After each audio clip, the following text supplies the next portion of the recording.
কিরে, গণেশ, কার্তিক, লক্ষ্মী, সরস্বতী, তোরা সবাই পড়াশোনা বাদ দিয়ে এখন খালি ফিফা দেখতে ব্যস্ত নাকি?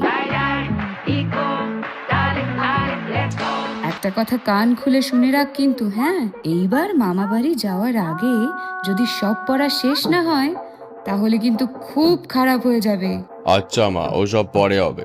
আগে বলো তো এবারে ডেটগুলো কবে কবে? অফিস থেকে ছুটি নিতে হবে যে। ও মা, তুই এখনো ডেট জানিস না?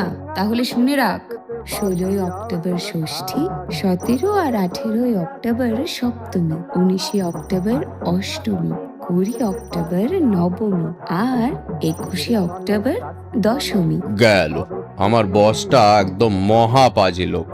এতদিনের ছুটি চাইলে আবার লেকচার দিতে বসবে। আরে, আমি আসছি বলে কথা, ছুটি না দিয়ে যাবে কোথায়? আর যদি বেশি ঝামেলা করে তাহলে তোর অফিসের সামনে একটা প্যান্ডেল বানিয়ে দেবো। তাহলে তোরা সবাই রেডি তো? ক্যালেন্ডারে ডেটগুলো কিন্তু মার্ক করে রাখ। আর কমেন্টে বলতো এইবার পুজোতে প্রথম কোন প্যান্ডেলটা দেখতে যাবি।